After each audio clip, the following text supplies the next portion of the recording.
People ringing and coming in when we're going, but that'll be all right.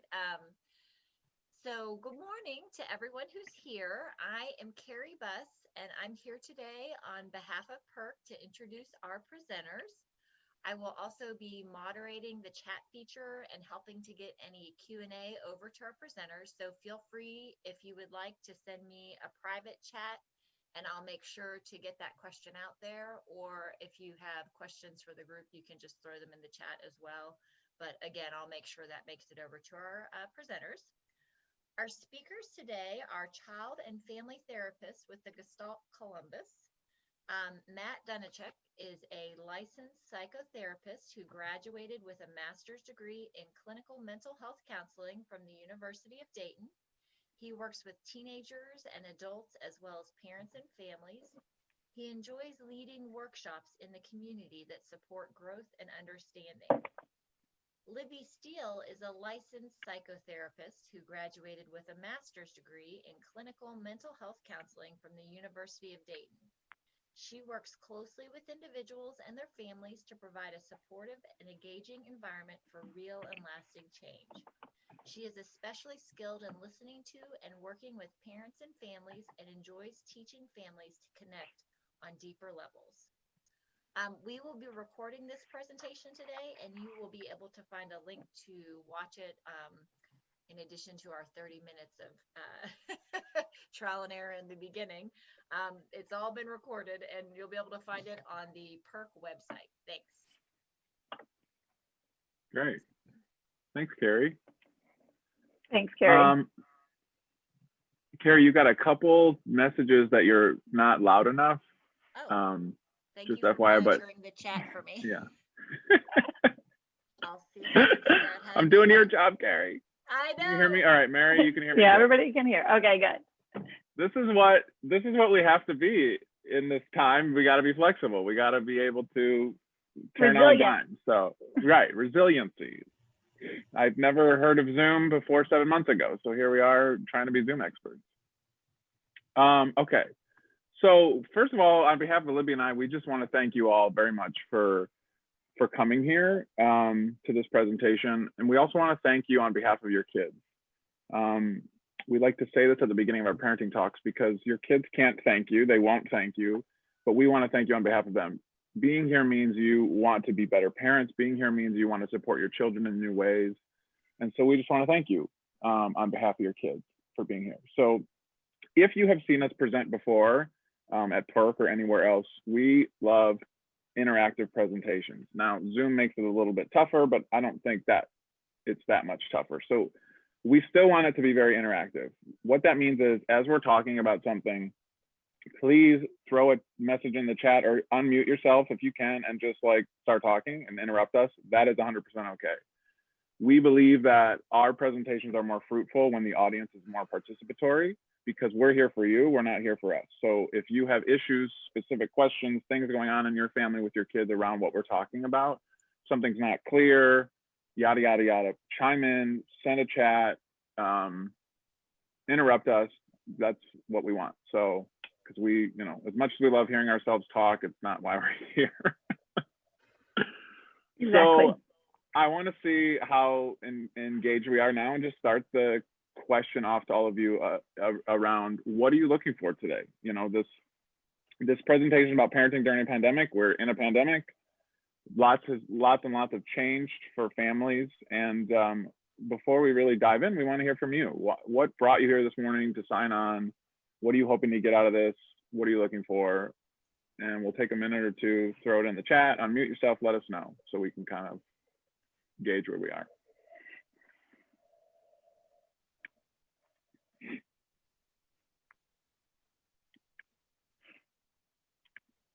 I know we want to hide behind these screens.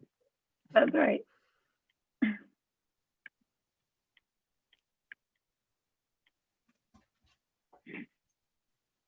I'll throw a question out there. Thanks, Carrie.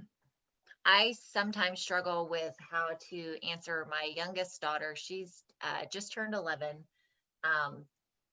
She thinks that if she struggles with understanding why we would let her do things if it's not safe. So trying to explain, like, yes, things are not as safe as they maybe used to be, but we're taking these measures. And sometimes she sees people doing things that we're saying that we're not going to do as a family. And so that's confusing to her, why some people are and why we aren't. And just the understanding of, if things are safe, then everybody should do the safe thing. So I think that is kind of one of the things I'm trying to deal with. That's a great question, Carrie. Absolutely. And we're gonna get into that kind of specific question in a more global sense around how to talk to our kids about, kind of how our family operates versus other families in the context of life, and also in the context of what's going on with the pandemic and things. Yeah, I see another chat is my volume any better, by the way? Yeah, Can you guys? I think so, yeah. Okay. I was trying to turn down what I was hearing in my ears, and I think I turned down what I was saying. There is also a question about suggestions on how to talk to kids when many others in their lives are not social distancing. Yeah, that's it sounds similar to your question too, and that's a really good question we get a lot of that we're definitely going to talk about. So I appreciate that question. Yeah. Anything else? Absolutely. And again, chime in as we keep going. Again, that's what we want. So let me see. I got my screen share. Hopefully everyone can see the PowerPoint. Let me see if I can. Bam. All right. So here's kind of our goals, and obviously they can change and mold as we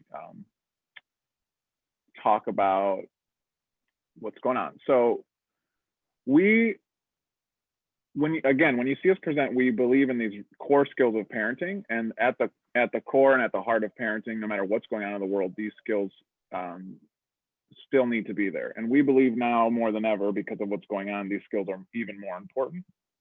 So our kind of general agenda and goals for today: how to respond supportively to your child when they're struggling. And these questions that Carrie and Nick brought up are, kind of what I'm thinking too, the struggle that the kids are in.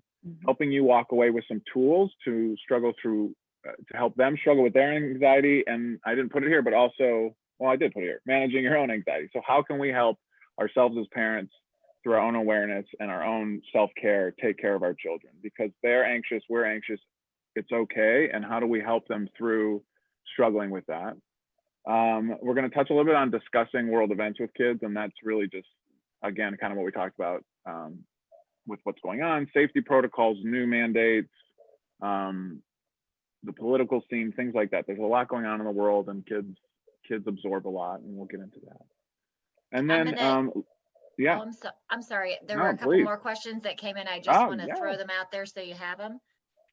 There was one with advice for seniors that need to watch virtual college tours, but really don't want to because they want everything to be normal and they really don't want high school to end. So that's one. And then we have another one, which is my kids are confused. I don't know if you know about Dublin. There's kind of a plan to return full time, like 100% of students in the classroom. So my kids are confused that we're returning full time, but we'll be unable to social distance safely while they are in school all day. So I think there's some anxiety there as well. Yeah. Those are great questions. And definitely, I'm making some notes of these questions to make sure that when we kind of get to that part, we can chime in on them for sure. And I just got another one too. So help to motivate high schoolers. So right now, I think, especially when they're not in the classroom as much, it can be hard as parents. They don't really think that we are their teachers. Yeah, I work with a lot of teenagers, and that is a big struggle for for all kids, but mostly teens. Being, teens need that social interaction. They need to be physically with their friends, and so it's extra difficult when it comes to school, feeling motivated, feeling engaged, especially like with kids who struggle with ADHD and things like that. It's really extra hard to focus. Yeah. I see Mary said, Libby, you and I sound like Charlie Brown. I'm sorry. You don't sound like Charlie Brown to me. I hear everything really clearly. So do you hear me clearly? Yeah, I do. Okay. Mary, if we keep sounding like Charlie Brown, let us know, but hopefully you can hear us. Oh, Wah, Lord. wah, wah, wah. All right, great questions, y'all. Thank you very much. And as we keep talking about what, these themes, keep bringing up specific things if you have them. All right, so I'm going to switch it and hand it off to Libby. Do you want this slide or do you want me to keep moving? So I just want to touch very briefly on this side, and then we'll keep moving, and we'll leave it up in case somebody wants to like read it in detail. But one of the things that we want to point out is, first of all, anxiety is normal. Everybody experiences it on some level, but there is a little bit of a growing trend over time that anxiety is hitting younger and younger and harder and harder. And this is something that we threw in here a while ago. We found very interesting that anxiety rates were actually lower during the 2 world wars and the Great Depression, from some very long studies that were done. And that is really striking to us. Of course, there are some theories out there about what contributes to it. Matt and I have some theories about what contributes to it. And we want to touch base on that. But if there are people who are thinking kind of like we've heard over time, seems like everybody's more anxious than they used to be, or it wasn't like this when I was little. I think in some ways it's somewhat comforting to hear you're right. It didn't quite used to be like this. You're not imagining that. It is worse than it used to be from an anxiety perspective. Yeah, and on top of that, there's some new research coming out around even more intense levels of anxiety, obviously with what's going on in kids and teens, and we want to touch a little bit on, as parents, being aware of some behaviors around concerning behaviors. So, if teens exhibit things like more intense disengagement, moodiness that lasts for longer than a few days. Obviously, kids' moods fluctuate. All of our moods fluctuate, but if a kid gets stuck in a low mood for a long time, a week or 2 or more, it's important to be aware of that. So there's new research coming out and how much more intense anxiety we're all feeling, but mostly kids. And we don't share this to scare you. We share this to enlighten you. We share this to help you be more aware of how to really dig into these skills we're going to talk about, because your kids need them more than ever. And I'm going to jump in again, because I think there's especially relevant. Someone is asking for help kind of telling us how to look for signs of struggle, like suicide, when we should be worried if it's gotten that bad, when our kids are not in school, like maybe we're the only people seeing them. It might be harder to recognize that in your own child. So just some help on when to know that things are really serious. And then a completely different question, but I'll throw it out here while I have the floor for a moment. There's a question about so in Dublin city schools, you can make the choice to have your kids be full remote. And so someone's asking for just some advice on how to be strong in maintaining that choice for their family when they think it's the right choice for them, but they see that it's isolating their child and they feel like the education isn't as good, so that it will be an academic struggle, but they still feel like this is the right choice. Just looking for some help on how to stay strong in that foundation, I guess. Yeah. Absolutely. I just want to say, I'm listening to these questions, and we get a lot of these questions in our practice and in our presentations.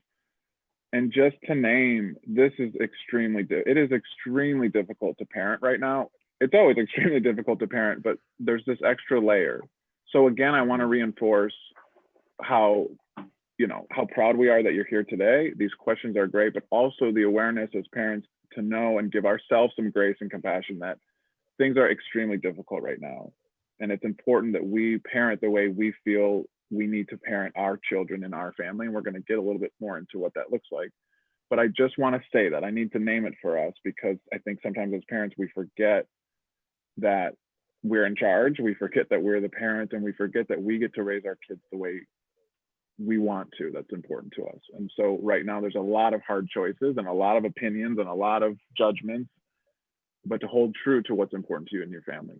And that's, I just wanted to say that. So yeah, thank you for those questions. well said, Matt. So we're going to yeah. talk a little bit, you know, what we touched on, this idea of these contributing factors to the anxiety. And now here we are in a pandemic that's been going on and on and on. And so now this is this extra layer, right? And we're not going to go through and read every last thing on a PowerPoint to you, but a couple of things that I want to highlight are the social media aspect of this. And this applies in a couple of different directions. One, we know that social media is a contributing factor to anxiety and depression, especially in anybody with a developing brain under 25, right? It certainly affects adults as well. There's no doubt about that. But for anybody whose brain is still developing, who doesn't have the prefrontal cortex development to process this information, this is especially difficult. And one of the things that I'm really aware of that's happening right now too, and I feel it in my own self as a parent, is it's a slippery slope, right? We're trying to wear a lot of hats at once.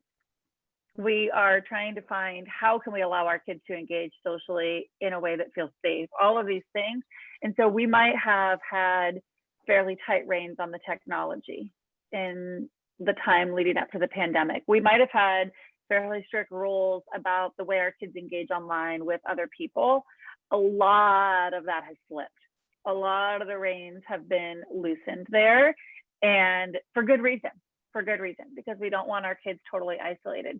So one of the things that I want to touch on as we talk about this is how do we help our kids manage a boundary there, and how do we as parents stay strong and jump in when we see that it's getting out of control, when we see that it's weighing on them. How do we encourage them to sit with the discomfort of being bored and being alone and being disconnected sometimes, or find some other ways to engage so that their world doesn't exist in this fishbowl of social media and games and technology that puts pressure on them in ways that we're not even necessarily seeing. So that's a big one. And what I would say about that is to talk with your kids. And here, when I say with your kids, not at your kids, we'll talk a little bit more about ways to engage with them as we move on, but be curious with them, sit down with them, especially your preteens and your teens. Show me what you're looking at on your phone. You've been on there for a little while. Can I see with you? If you deliver this with warmth and curiosity, they're not going to immediately want to shut you down. They might still, but here's the other part of that. You're the parent, you're in charge, you own their technology. You can still insist on seeing it. I'd like to remind everybody of that. But if you're engaging with your kids and you're curious with them and, you know, show me this TikTok dance, show me this, you know, thing you're looking at on Instagram. And then you're curious with them about what are you getting out of this? What do you notice you feel when you're looking through these feeds? Start to drop those little pins, those little light bulb moments that help them start to think critically about the information that's coming in and how it's affecting them. And notice that if they're sinking into moodiness, if they're sinking into the gimme gimmes, if they're sinking into some negative self-talk, it might be time to put some boundaries around technology for them, because it's certainly a contributing factor. Yeah. And the other thing I want to share on this slide is with the pandemic and really with life in general, a lot of anxiety for all of us, but for children comes out of this space of feeling out of control. And so we'll talk about next the emotional connection and how to help children, but it's really important to help our children understand what they can and cannot control. And a lot of times with what's going on in the world, it feels like we can't control anything. And at the core of it for all of us, but to help our kids understand especially, is if we can't control anything, we can at least control our reaction. We can at least control our thoughts. We can at least control how we talk to ourselves. We can at least control how we treat other people around us at the basic core level. So the pandemic has kind of thrown us into this fear place of, I feel very out of control. And so we're going to talk a little bit about the emotional connection and helping ourselves and our kids understand what can I control. I want to touch on one other thing too about that slide quickly, about this idea of academic pressure. because so much is being done online right now, there's a lot of notifications coming into parents and kids about missing assignment, turned in late, it's constant, even more so than what normally might have come through to parents on Canvas or Power School or whatever Dublin uses. It creates a dynamic where the parents have such a real-time, in the moment access to their kids' schooling that they never had before.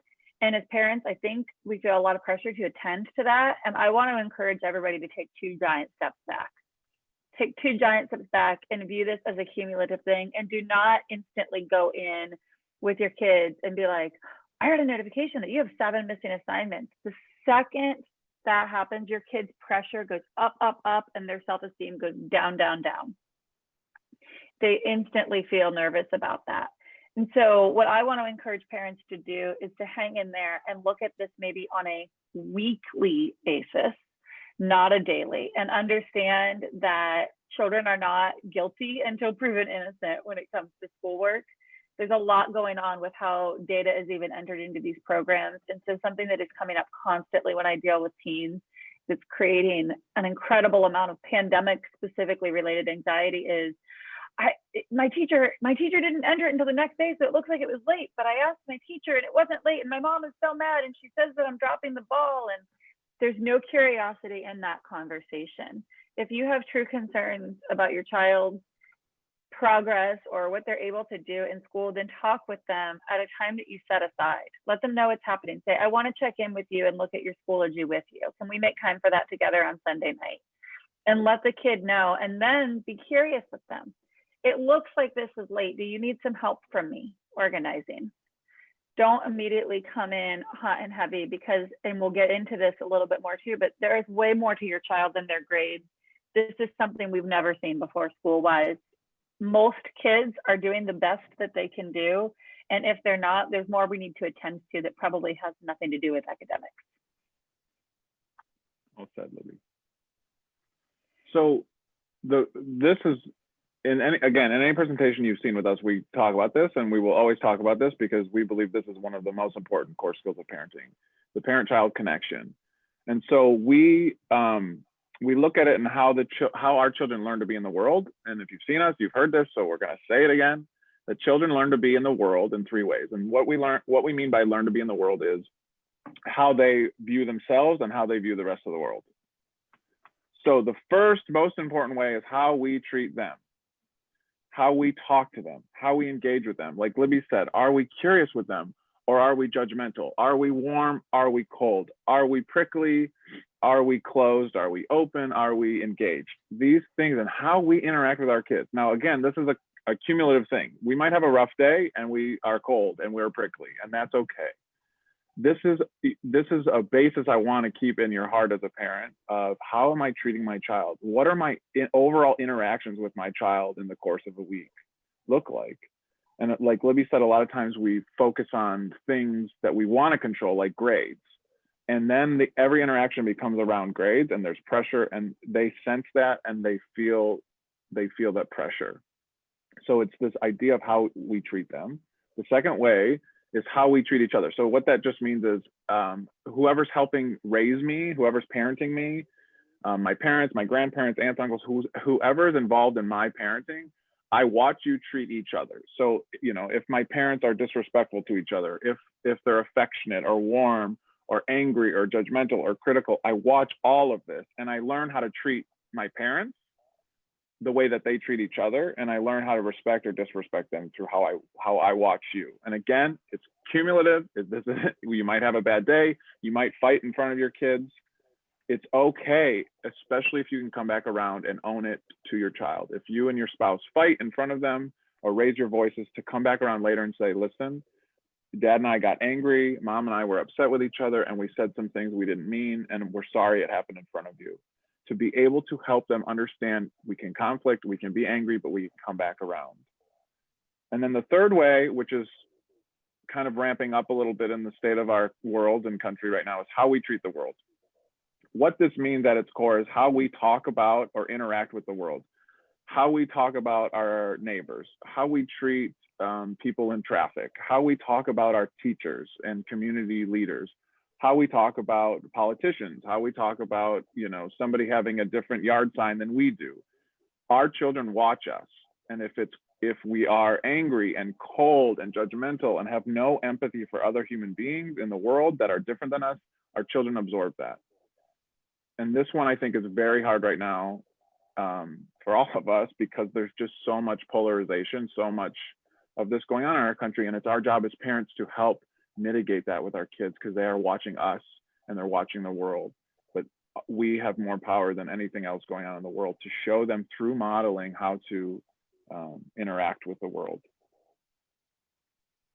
So we have a question here. This is again, it's easier in person, but maybe just think about it with yourselves or shoot us some messages. What you think your kids are learning from you, and how they respond to stress. And stress can mean anything, but I think just stress meaning what's going on in the world, stress in your family, stress in your life. Just maybe think about it. If anyone wants to share, go ahead and share. But we really want this to be thought about, because we believe parental awareness is extremely important. So really being aware of how am I helping my kids learn these skills. And I stress that. One thing that I had heard as a concern is that sales of alcohol and cigarettes have been up like by at least a third during the pandemic. And I think some people are managing their stress that way. And I feel like for kids, seeing that sends a message that that is a good way to handle stress. And I think that's concerning. So I just wondered if you guys had heard about that or thought about that. That, yes, and you're right. From a parenting perspective, it's modeling. So if we're doing something we don't want our kids to do and they're doing it, you can't be upset at your kids. It cannot be I do as I say, not as I do. And this is with anything. If you're a smoker, if you're a drinker and your teenager's smoking and drinking, part of that is your responsibility to model for them. And we'll talk more about having curious conversations, but I see a lot of parents with teens who are doing things that the parents are doing, and parents immediately are angry and judgmental instead of open and curious with themselves and with their kids. Now, there is another epidemic around vaping and how easy it is, and nicotine addiction, which is we could have literally a whole nother conversation and presentation about this. And Libby was going to kind of get into this slide, and we can talk, thinking about this idea around how to talk to our teenagers around nicotine use from a space that's more curious and open rather than judgmental and closed. Because I work with a lot of parents, we work with a lot of parents too, who get really scared and they feel out of control. And so when we're scared as parents, sometimes we get angry and attack rather than have open, difficult conversations about things like this. Because at its core, nicotine is the most addictive substance that's available to us as humans. And it's so much easier to use now with vaping. Again, not to scare you all, I feel like I'm saying some scary stuff, but again, it's awareness. It's knowing nicotine is very addictive, and how we can talk to our kids about that. So thank you, Carrie. Yeah, absolutely. And just to add on to that too, you know, we spend a lot of time talking about letting your child struggle and building resilience. And something that I want parents to understand is that the work you're putting in now with letting your child struggle, letting your child build up some tolerance for discomfort and distress, and understanding that this too shall pass and that they can handle it. These are all things that lend themselves to the child being better able to manage their stress when they are an adult. You know, when alcohol and cigarette sales are up, what I hear is there's a lot of people that are numbing. There's a lot of people that feel over their threshold for distress, right? If we can focus in on our children and work on raising a generation of kids that can sit with the hard, then they are way less likely to turn, you know, addiction and family history of addiction aside, they're way less likely to turn to, the second I feel something uncomfortable, I'm going to light up. Or the second I feel something comfortable, I'm going to drink. Or the second I feel something comfortable, I'm going to pick up my cell phone and dive into social media and distract myself away from it. I'm going to let it pass. I'm going to sit. I'm going to take care of the need that's coming up around that first. I know for me, can you hear me okay? I can, Yep. yeah. Okay. So I know for me, we just sent our daughter in. Her first day in person was Friday. And of course, it was a big decision to do, but things weren't working right. And it was interesting because it was the day that then Franklin County went to red. And so then I was like, oh, of course, like 6 hours earlier, I would have pulled back that decision. And it was interesting because I was very, very stressed about it. And so my other children really noticed it because as you asked, like, what are they learning from you? And I thought, they're learning that it's really stressful for me to send my kid to school. And because the other ones are online. And it was interesting because I thought, okay, I decided actually to just talk to my daughter about it and say, these are my concerns. This is what happened today.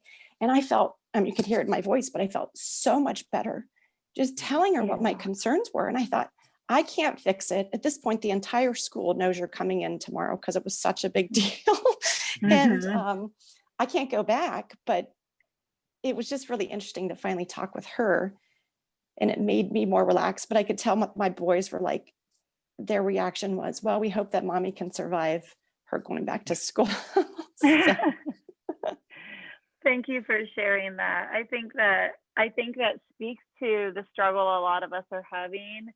And for a lot of families, for the first time, these very adult decisions that have to do with like the management and safety of our family are trickling down into kid world.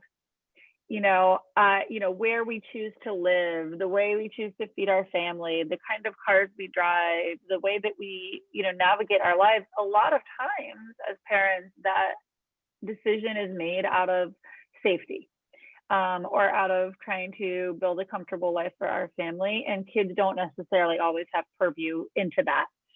And I think it's really telling that now that they're starting to become more aware of it, they're having reactions to it as well. Yeah. I want to share with you, Jan, I'm really touched by your story because it's touching, but it also holds true to what we're sharing. Your children sense your stress. And when children sense parental stress, they react in various ways. And your boys reacted in maybe some of their own anxiety. But the moment you share vulnerably with your kid in a kid appropriate way about what you're feeling, it does two things. One, it makes you feel better. It grounds you. And two, it helps model for your kids healthy emotional expression.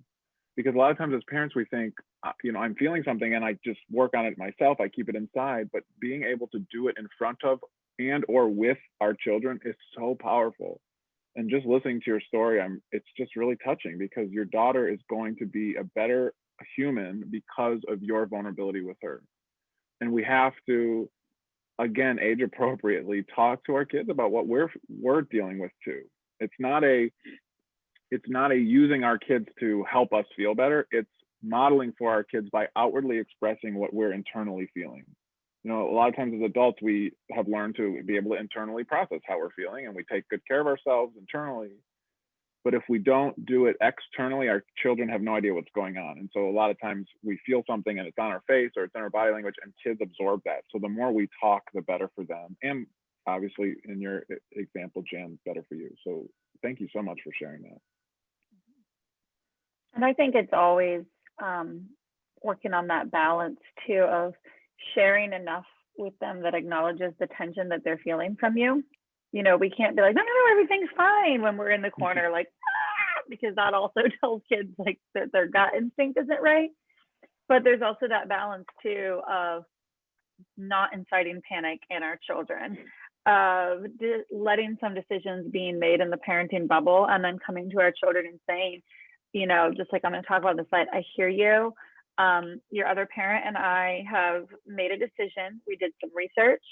We've decided that this is what we're comfortable with. And this applies to a lot of these families kind of waffling on like distance learning or full-time or part-time or whatever. Your other parent and I have done our research. We've talked to the school. And if the decision is that you're sending them, we've decided that we trust your school and we trust the way they're handling it. And we feel good about this. And if you're nervous about it, we can talk about it, but we're going to follow the rules the school has set and we're going to move forward because life is important too. and to kind of put that comfort in there and re-own that decision that you've made. And at the same time, letting the kid know that part of this is in the parenting bubble and you've done your research and you feel fine about it. If there's a huge part of you that's still like, oh my gosh, what have we done? Let that be in the parenting bubble, because if you've made that decision, then own it to the child and move forward that way. And likewise, from, you know, going to that question we had earlier, since that's what we're kind of talking about, if what you've decided is for your family, distance learning is the safest bet or what you're most comfortable with, that lends itself exactly to this slide, right? Especially if you're getting some pushback from your kiddo about this is boring, or this is, you know, whatever, they don't like it, school is stupid, all of these things, or my neighbors are out playing and I'm not. This is exactly what this slide can help with, right? The first thing that you want to do when your kid brings something to you is to have that open channel, right? The curiosity. And kids don't come to you, and teens don't come to you and say, I'm really struggling with the way our family is handling this pandemic. They're not going to lay it out for you that way. They're not going to say, I feel lonely. They're going to say, this is stupid. This is boring. I don't want to do this. You're mean. This isn't fair. I hate this. You're going to hear it that way. And as a parent, when we're wearing many hats and when we're struggling to parent through this, often we might be quick to be like, well, that's the deal. Or, well, I can't handle that the world isn't cooperating, or I didn't cause a pandemic, right? We can kind of clap back like that. All that does is it takes the kid out of their process. It invites a power struggle, and it tells them that their feelings aren't valid and that they shouldn't sit with this discomfort, that they should just suck it up, right? What we want to do when a kid comes to us is we want to use what we in our practice kind of call the elevator. So whether you've got a little one that's struggling to navigate learning over Zoom, or you've got a high schooler that just doesn't care about anything anymore school-wise because there's no engagement with the classroom, is to say to them, oh, I hear you. It is so boring and so draining, isn't it? Let's just sit with that for a minute. It is. Tell me more. That is really stupid. I agree. There are so many times I think that too. And you can use some humor if you think your kid can tolerate it. You can use lots of warmth, sometimes a hug, whatever the relationship with your child is, lean hard into that, right? And say to them, I hear you. Thank you for telling me. I kind of thought you were feeling that way. Let's keep talking. Here's the other piece here. Conversations like this require your undivided attention. And so do not have a conversation like this with one foot in the door and one foot out. If your, kids' windows are open when they're open, lots of times that's in the car, lots of times that's at bedtime. Sometimes that floodgate's open when we're really frustrated with math class or whatever. If you are not in a space where you can pause what you're doing and, turn and eyes on your kid or be side by side with them, this is going to fall flat. You have to be able to engage and do this with warmth. And so it is totally okay to say to your kid, this sounds really important and I really want to talk to you about it. I really do care. I am on my own Zoom. I'm going to be on here for 12 more minutes and then I'm going to come and find you because I want you to tell me about this. I want you to tell me about the trouble you're having here. And then stay out of their process. You have to make good on that. You have to go find them when you say you will. Let them drain that well. Let them say all of the things and support it without piling on. This is the key. What we need is the decision that we've made, especially when it comes to school or the way your family is socially distancing, is that you're doing 100% distance learning, or that you're doing school, or that you're only seeing this one family, whatever it is, you have to stay with your decision.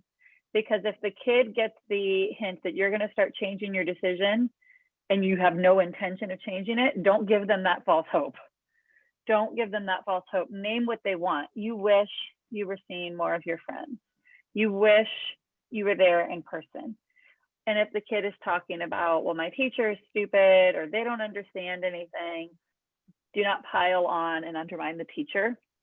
Do not pile on and undermine the school district. It confuses the kids. You can name what they're feeling and say, wow, I can hear your frustration. You feel really confused about the way the teacher's handling this. You don't like this teacher. I get that. I understand. let's see if I can help you. What do you think you need, right? This is an important question. What do you think you need? Because if what you need is to just complain and vent and process this for a minute, that's great. I can listen. But if there's something you need, I want to support my kids' struggle. I want to help them come up with a solution and not just complain and pout and carry on.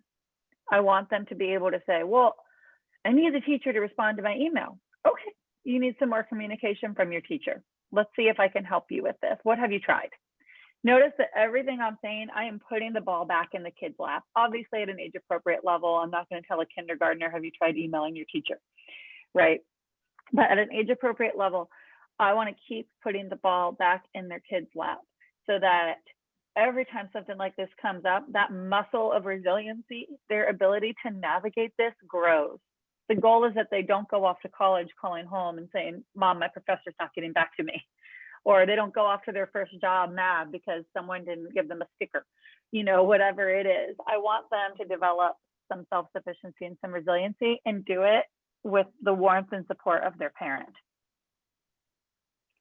I think this goes back to, well, it does go back to what we talked about earlier about control. So having this open channel of communication with lots of curiosity to draw our kids out, to get so that they can say what they're actually feeling, what they're frustrated with, what they're mad about, what they're sad, anxious, and then create a space of options to help them understand, well, what have you done? What can you control? What do you feel you need help with? Being able to first open that channel of communication with curiosity and then offer advice and then offer lectures. Well, maybe not lectures, but engaging with them about their options, direction. Because what we tend to do and what we see in our practice as parents is a child struggles and we immediately want to hop in and fix it for them. We want to give them solutions. We want to do for them. We want to give them advice. And that's wonderful. But first we have to draw them out emotionally to help them understand what they're feeling. And we had a few questions about, I think one was, you know, their senior child watching virtual college tours and really struggling with how hard it is because they don't want to leave high school. And being able to engage your senior around saying to them, this is unprecedented, which is the buzzword of 2020. It's unprecedented. You thought for the last 12 years that you would go to school and then you would go to college in this exact way. And now that's different. Naming it for them, that he or she is feeling this craziness. Like, I thought one thing and now everything's different. Just naming it for them has so much power, because our seniors are thinking like, what the hell is going on? I thought for my whole life it would be this, this, this, and this. Now I'm doing virtual college tours. This is BS. Yes, it is.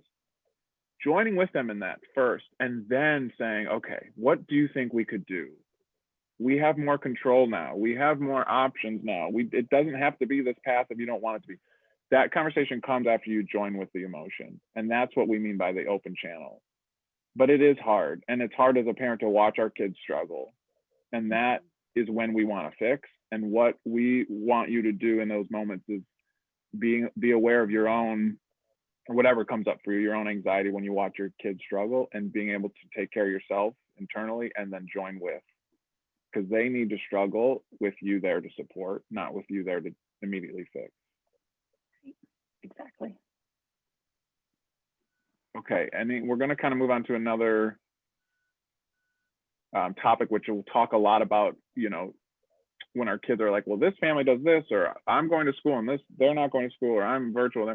We're going to move into that. But before we do, just want to open it up. Any comments, questions, anything we need to clarify around the emotional connection and how kids learn to be in the world and how to engage them curiously before we give solutions, things like that. I wonder if this is an appropriate point to talk about, like, how to know you need more help than just what you're doing in your parenting world, like how to know when there's a more serious issue, or will we talk about that later? I just wasn't sure. We will, but maybe I can flop over we can that touch slide on it now too. Yeah. Libby, you want to start that and I'll find that slide. Sure. Yeah. Well, I think the first thing that I want to say, that I say to parents often, is trust your gut. Right? You are the expert on your child. And if your gut says something is up, if you feel worried, or if somebody that you trust says, hey, what's going on with little Johnny? attend to that, right? You're not going to hurt anything by getting them extra help. And so this is what a lot of this looks like, and I'll let Matt talk about this slide here in a minute, but if you're watching some of these signs of distress, attend to it, right? Be curious with the kid, and if you're not getting much from them, then take the next step and get them some help. You know, one of the most helpful things that I heard from a former supervisor in my work was, every single one of my kids, she said about her own kids, is going off to college having had at least a few therapy sessions, because I want them to go out into the world understanding that you can ask for help. It's no big deal. It's not scary. Everything's going to be fine. And so I'm not saying that, like, you know, a solution is run off and do therapy, but if you're getting the hint that your child is not processing things super well, then reach out to somebody or reach out to the kid and start to talk about that, and look at and see if there's someone that they do want to talk to about it, and help them understand that it's normal to struggle. And if they're struggling a lot, there's lots of options for help. They do not have to struggle alone. We want the kids to struggle and grow. We don't want them to suffer, and we definitely don't want them to do it alone. Yeah, that's an important point. We want them to struggle. We don't want them to suffer. So this slide, signs of distress, we view distress as a suffering. It's not just the stress of how crazy life is right now, it's distress. I am suffering. And so we just put up a few bullet points, and I want to kind of speak to each of them a little bit, because I don't want you to assume in what we're saying. So a big sign of distress is intense isolation. Obviously, we're all more isolated now. Isolation means start with the family. If you have a kid who's usually engaged with the family, we are interacting, we come to dinner, we play games, we watch movies, and then all of a sudden your child doesn't come out of their bedroom, stays in the basement all the time, changes their behavior and how they interact with the family, that is a sign of distress. And when we see this, the first place to come is from what we just talked about: curiosity, open channel, naming what you see. If you see your son in his room all the time, and he's not usually, popping into his room and saying, listen, you know, I'm noticing you're in your room a lot, and I just want to check in with you. What's going on? And he might say nothing, I'm fine. And then you just can gently sit with that. Well, I hear that you're saying you're fine, but it's really tough to watch you not come and hang out with us. And I'm just curious if there's anything going on. Being able to name it first.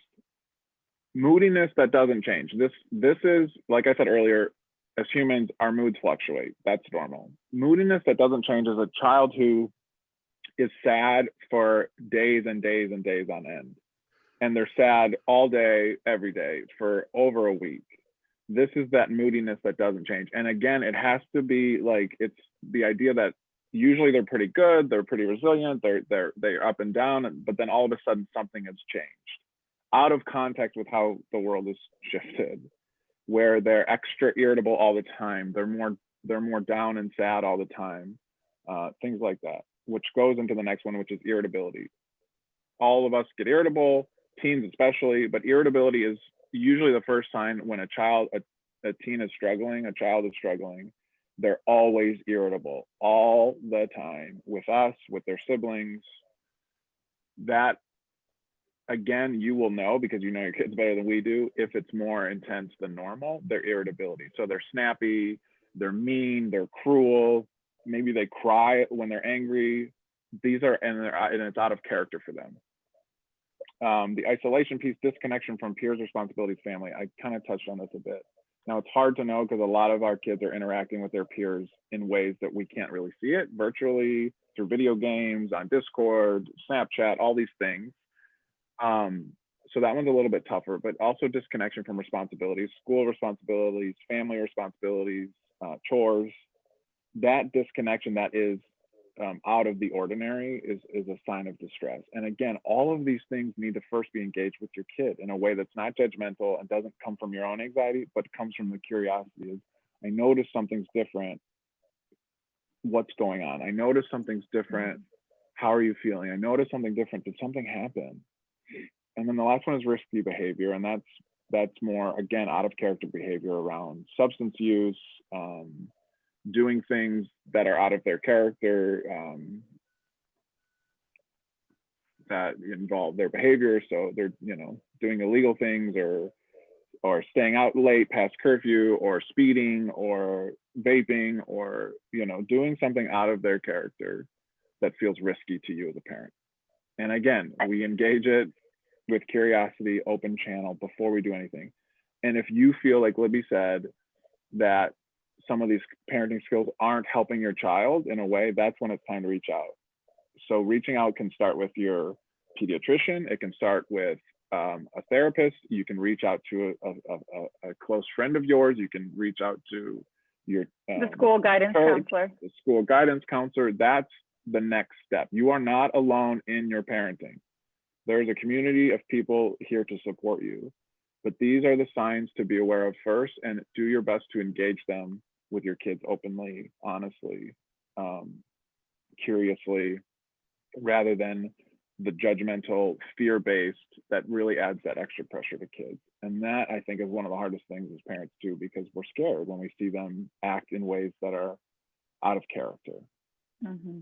And I want to add one thing to that too. It is really normal for teens to withdraw to their rooms and preteens to withdraw to their room. That is a time-honored tradition. This is where that trusting your gut comes into play, and to remember also that as the parent, you're a captain of this ship, and family time is important. Coming out of their room is important, to find that balance. You know what? If you want to spend your time in your room because you're enjoying listening to your music and that's fine. I get it. You have younger siblings, you're over it. But here are the expectations. You join us for family meals. No, you may not skip eating dinner with the family. That's not a choice. Yes, you will come down and eat breakfast at the table, whatever it is. And you don't slack on your chores. You don't do these things. If you have a kid that still comes out, relatively peacefully and joins you for the family meals and still attends to their chores in an age appropriate way, and then snaps the rubber band back to their room the way teenagers do, that is not the same as a lethargy and a hopelessness and a moodiness and an irritability that is a red flag. Part of that is normal teenage behavior or preteen behavior, and part of that is next level, and that's where trusting your gut and being curious with your kid about what's going on comes in. For younger kids, a lot of this distress is going to come out in really black and white and anxious thoughts. We've seen a lot of younger kids struggling with lots of anxious thoughts around death and dying, which is not abnormal. When young children are stressed and anxious, they go to this place of thinking and obsessing about death. So I don't know if any parents here are having younger kids who are doing that. So that's how it might come out. With younger kids, it comes out behaviorally too. Again, more irritability. If they're really young, maybe more physical things where they hit more and things like that. It's more behavioral with younger kids in the sense of aggression, which might be a sign of just some stress for our younger ones. And again, with younger ones, age appropriate, you can name what you're seeing and what they might be feeling. It could be a little bit harder because they don't really know. And so we need to give them the verbiage. We need to give them the emotional words. You really are angry right now, or you seem really sad right now, or you're really happy right now. It's these elemental words that we need to give the language to our younger kids around what they might be feeling and name it for them. Okay, so let's go. And again, throw your questions if you have or anything like that, but we're going to go next to way back here. Libby, do you want to take this one? Yeah, so if you've heard us talk before, you've heard us talk about this family container idea, which we feel is super important. And so, we could do a whole talk on the family container itself, but what I want to say about this is boundaries are safety for children. Knowing what to expect gives them a sense of control that helps with anxiety. And in a pandemic situation, just like any other situation, they need to know where the line in the sand is. So the family container helps them learn to manage their family's expectations with their behavior, and it gives them a wall to crash into when they need to adjust and self-correct, course correct. So Matt, do you want to flip it to the? Yep.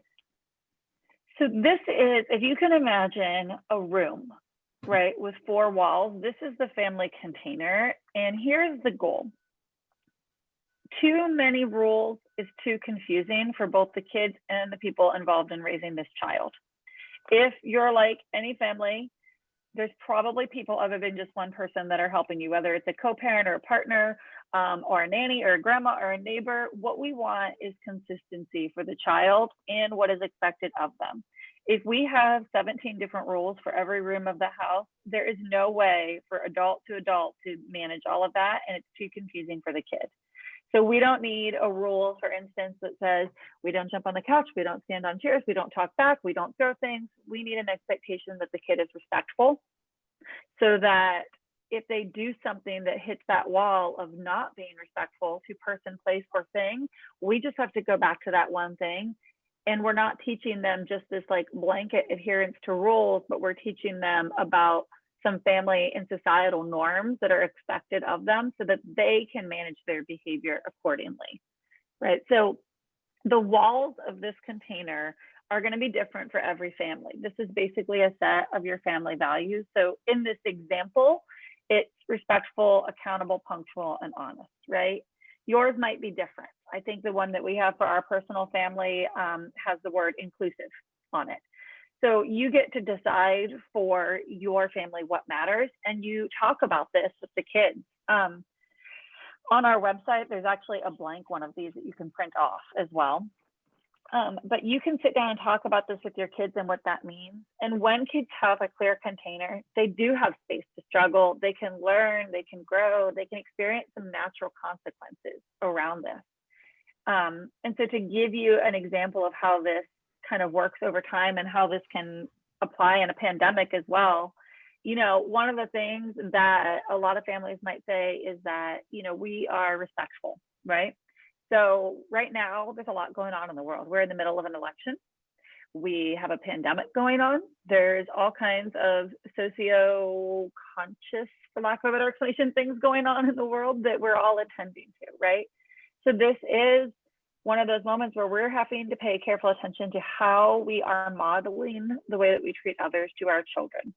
And if our family container says that we're respectful, and then we're driving in the car and we pass a political sign that we don't agree with, and we start ranting and raving about what that says, we are not modeling that respect. We ourselves are outside of that container. If we get an invitation to a Halloween party and our kid wants to go and we're like, oh my gosh, no, you're not going to that. That's not socially distanced. What are they thinking? You're not modeling that respect. You can have your own internal reaction to this. In an adult world, you can say whatever you want. I encourage you to find a place to vent that. But to the kid and in front of the kid, that needs to look a little bit more like this. Oh, this is really nice that they thought to include you. For our family, that's outside of our comfort zone right now.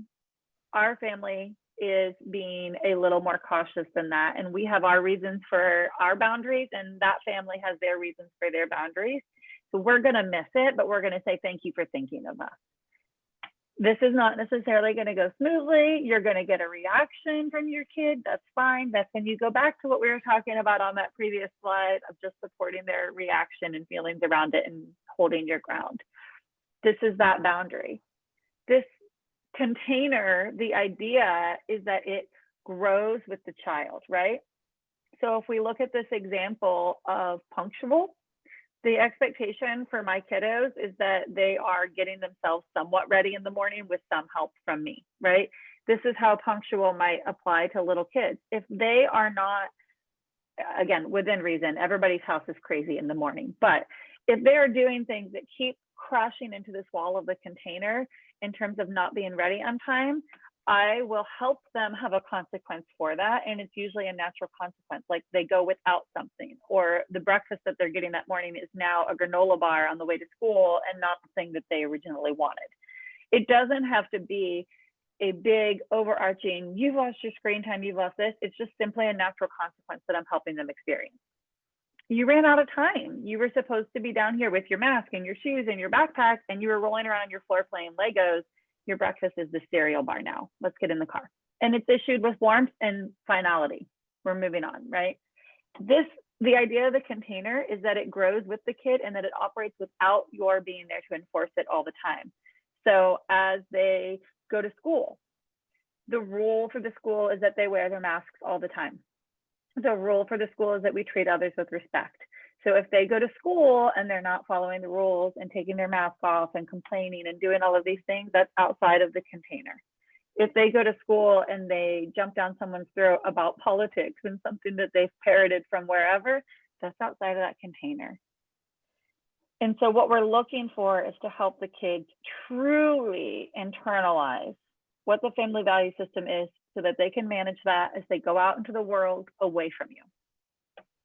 Any questions about that concept or about kind of how that is navigated? And as we wait, if there's typed questions, the main idea behind this is creating safety for our kids. And safety means, as a child, I know what to expect. My world is solid. My parents have created the container, so I, as a child, know what to expect. Meaning I can navigate the world in a way that feels safe to me. So if I push a boundary and get a consequence from my parents, I know what the expectation is, and I know that every time I cross that line, there'll be a consequence. And so it helps me as a child feel safe because now I know how my world works. And so again, with the pandemic, a lot of things have shifted, but these containers shouldn't shift with what's going on in the world. They're always consistent in our family. And as a child, I feel really secure and understand. Now I might be mad because I don't like it, but I know what to expect from my parents. My parents are consistent, and consistency keeps me safe.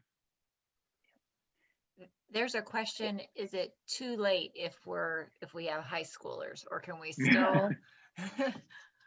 And I love feel that like question. that. Yeah. It's never Yeah, too late.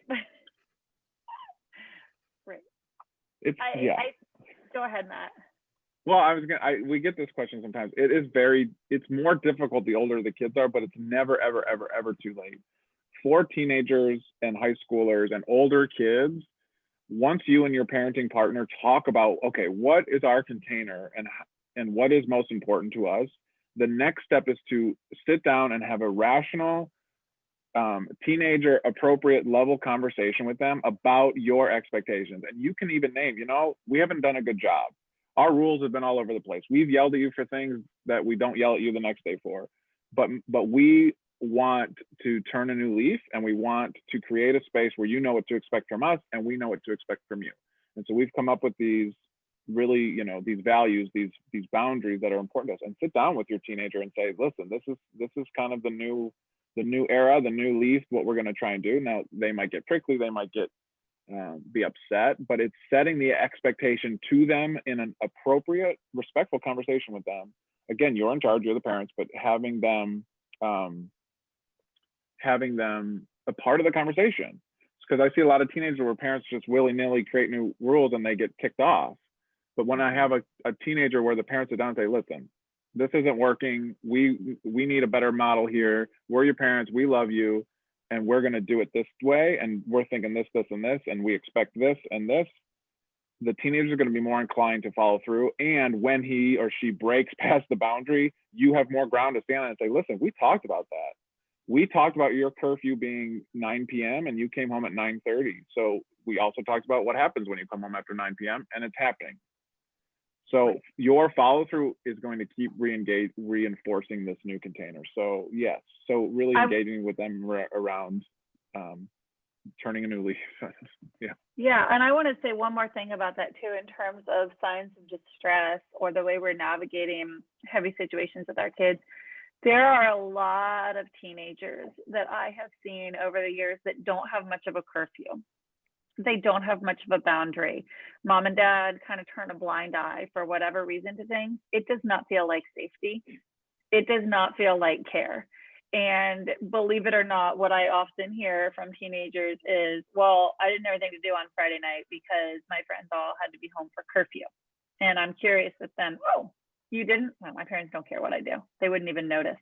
That right there, that phrase, they wouldn't even notice, is the loneliest phrase I've ever heard a teenager say, because it tells them, even if it's not true, that mom and dad are not in control, so there's no safety.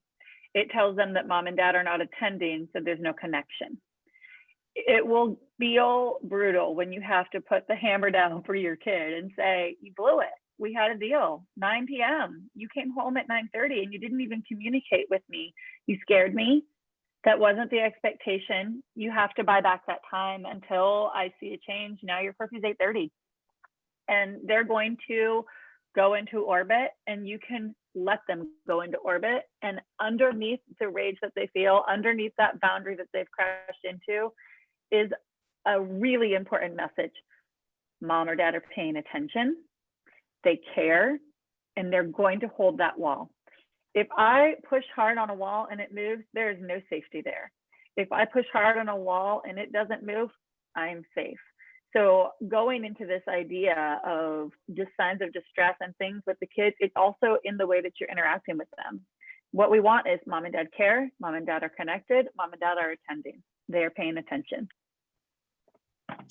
There's a question about how to present this container concept to younger kids, like 7 and 9 years old. Do you do it situationally? Do you sit down and discuss the container, have visuals, just kind of walk them through how that would work? Yes. Thank you for that question, because I presented it like, you know, with teens do it, but with your children, I don't care what age, sit them down ahead of time. So on our website, and I threw it up here, we have a blank this container where you can fill it out for yourself, what's important to us in our family that we want. But you can also just draw a square. Don't feel like there's nothing, to be clear, there's nothing special about that graphic on our website. It's just an easy print. Thank you, Libby. Draw a square. Right. So talking to your parenting partner and really together, what's important to us, what do we want, and then drawing your square and creating it, and then sitting down with your kids, I don't really care what age, and saying, you know, this is our expectation, and create it in a family conversation. Like, this is important to us, this is why it's important, and this is what we're going to expect out of every member in this family, not just the children, every member of this family. Because what we want to happen is it helps us as parents be model more as well. We can't just tell our kids be respectful and then we're disrespectful, like Libby was saying. It models for the entire family. So it's a family container. It's not a child container. It's a family container that we all are a part of. And then, sit them down. You can have the family meeting and say, you know, we want to talk to you about this. If you really want to get your kids' attention, and especially with younger kids, use some humor and sit down and say, I think we have too many rules in this family. They're going to be like, huh? I think we have too many rules in this family. I think I can't even keep track of all of our rules sometimes. What about you? I think we need a different system.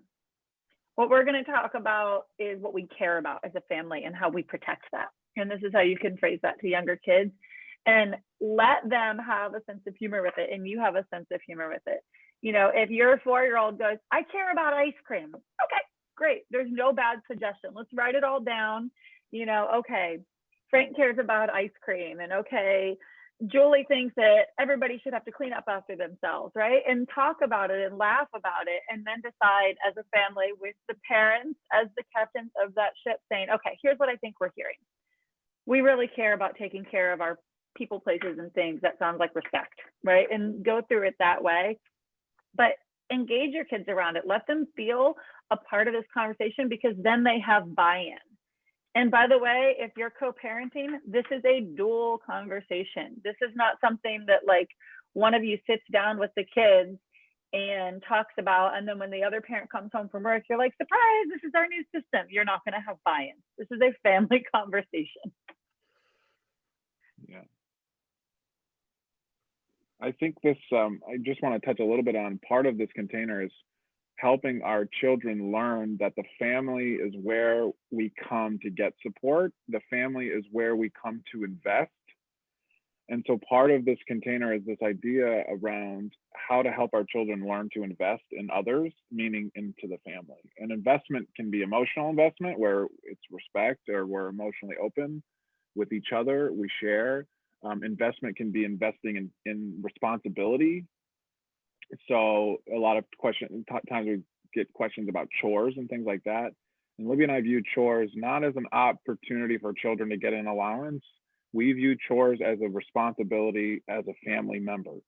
And there are tons of websites out there for age appropriate chores. And Libby and I believe wholeheartedly that every child should have chores, in essence, responsibilities of the family.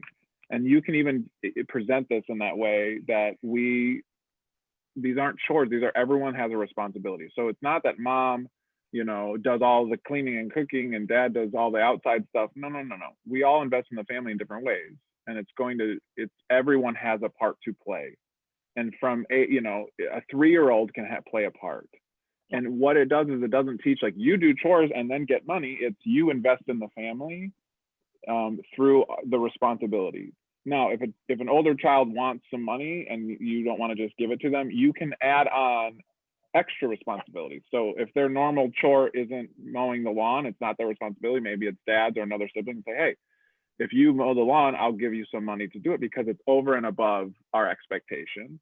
Or if you help me clean out the basement, or if you do this, that's where an allowance can come into play. And again, each family can create this how they want, but we believe that what this teaches children is how to invest in others and how to invest in a system that's important to them, because this is the first place we learn so many things, but investing is a big one in the family. So this container creates that space too, that we are a family unit and we all have a part to play within this family.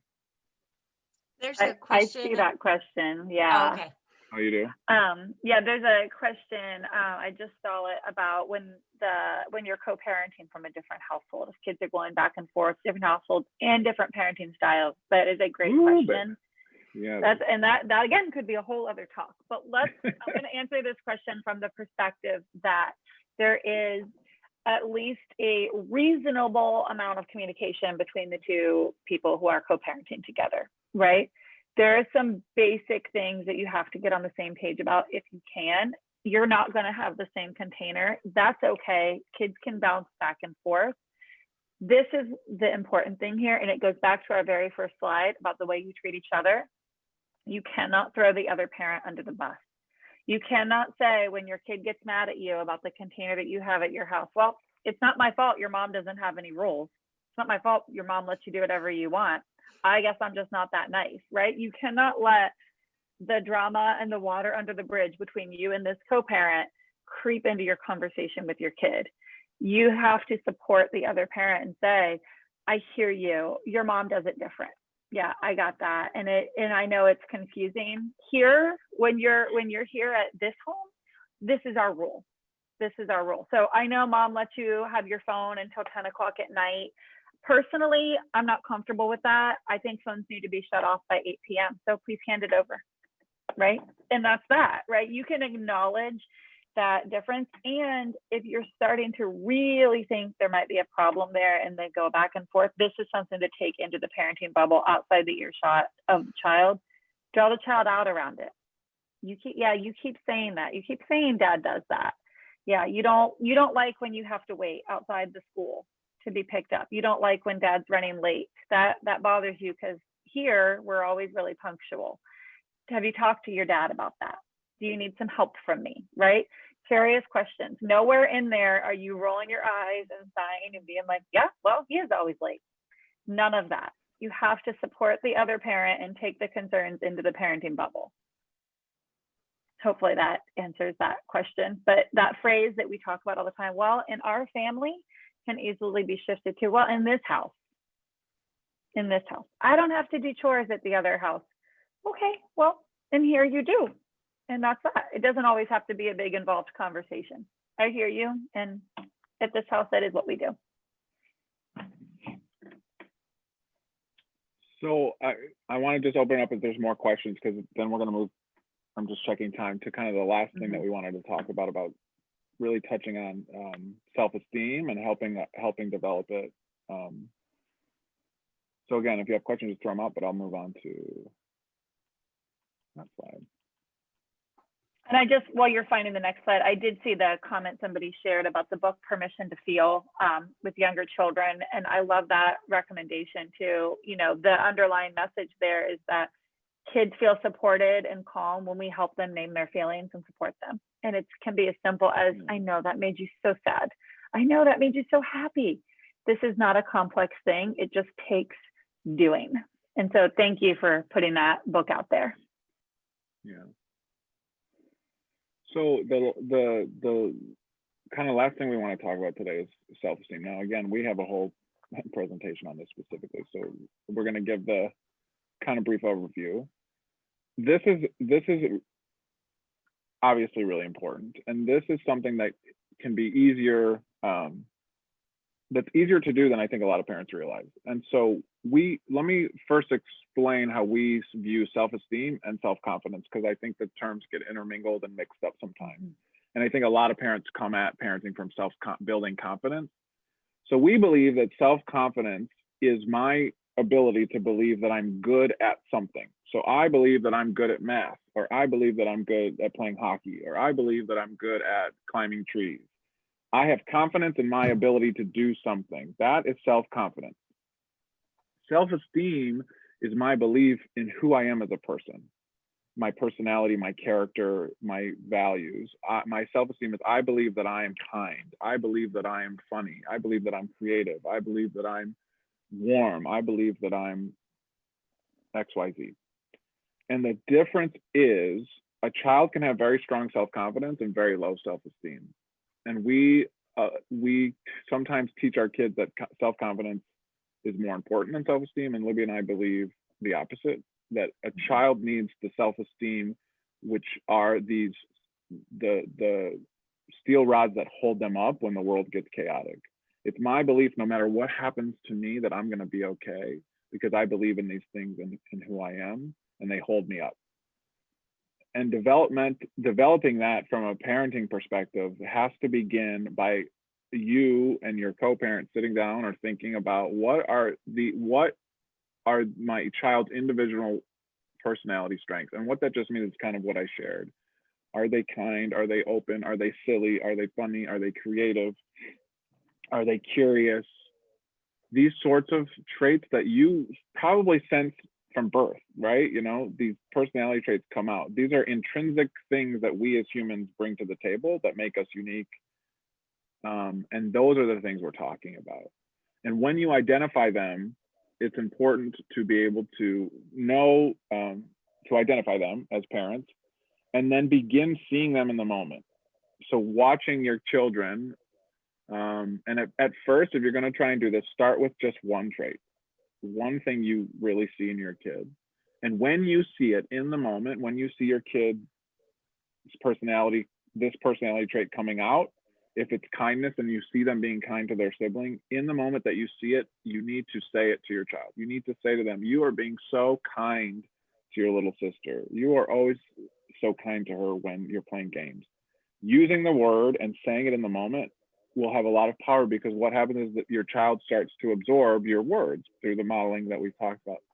And over time, they begin to believe that this is something intrinsically good in them because mom and dad see it and name it for them. And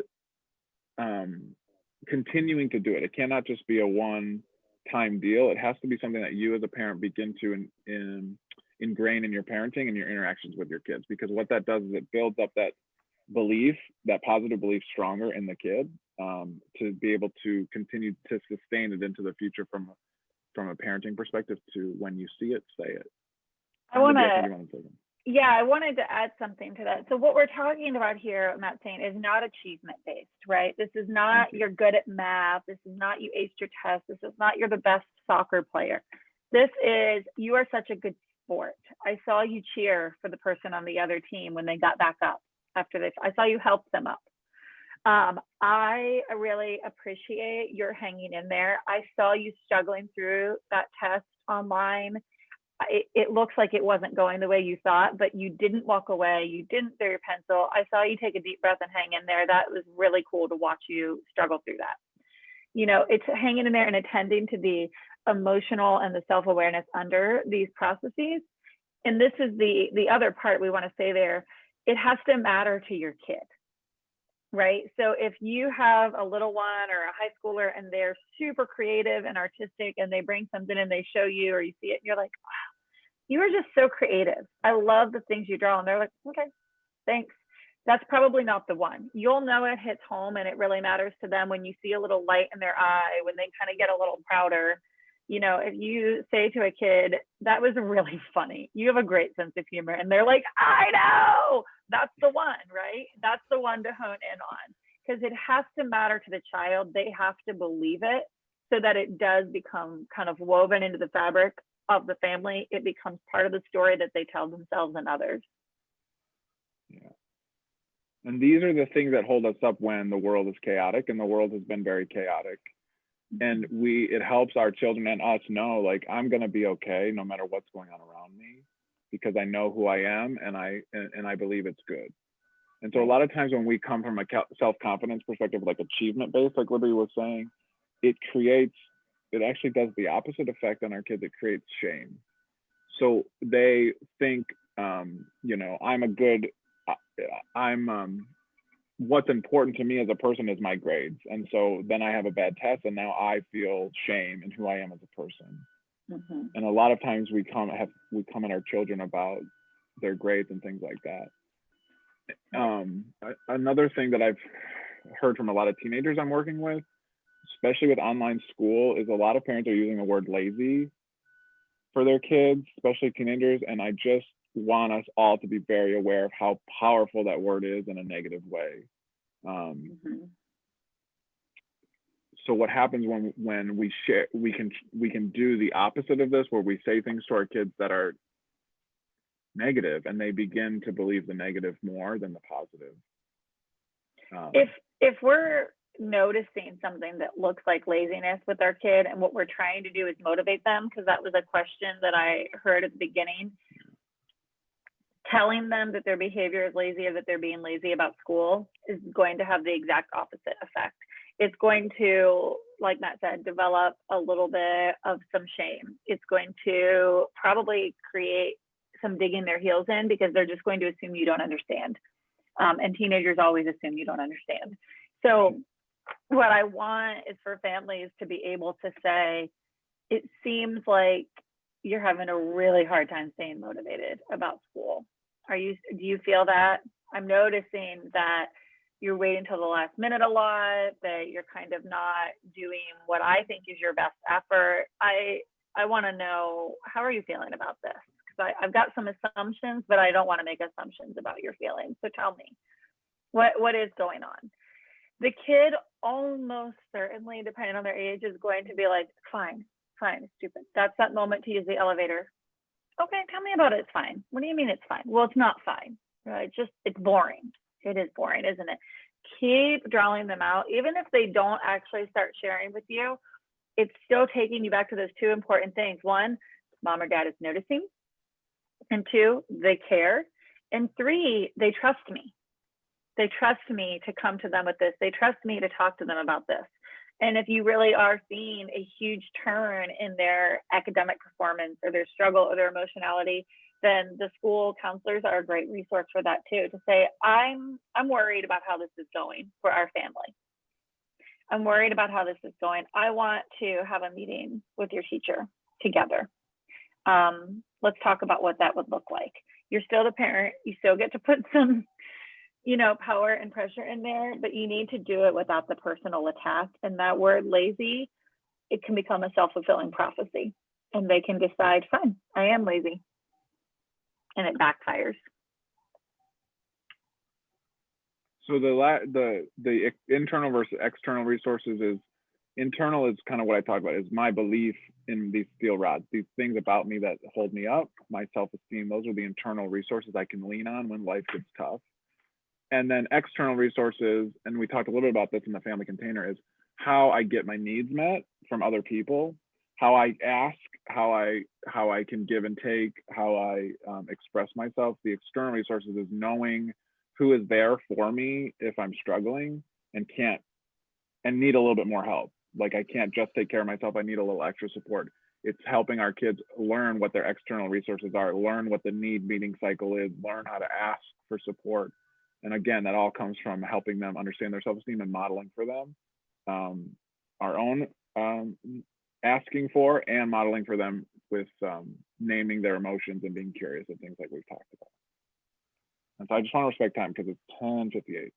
I don't know if there's more questions or anything you need, Carrie, or I think we could see, I think we've covered a lot of great material. I'm super pleased with how this has gone today. If anybody has any kind of final questions so that we can wrap up here in the next couple minutes, please feel free to unmute yourself if that's quicker, or if you want to just quickly chat it out here, that's fine too. So we can hold for a minute and see. Yeah. These are great we're questions. here. Yeah, we're here at 7 tonight too. It'll be similar, but it's always different depending on the audience Questions. too. Yeah. Mhm.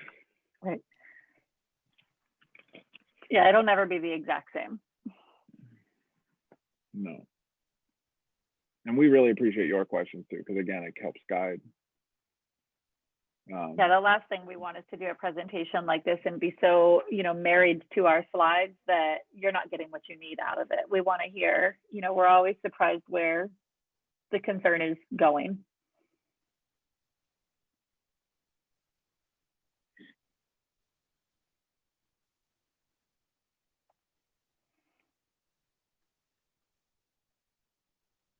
Oh, and there's an announcement in chat, but not a question. Got it.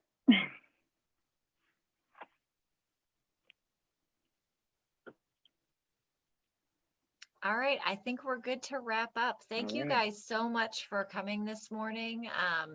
Yeah, everyone who's on this call, please do pass the word on to friends that this same program or these same resources will be available tonight, and just would love to see more people here this evening as well. Thank you all. All right. Thank you very much. Thank Thanks. you. Bye-bye.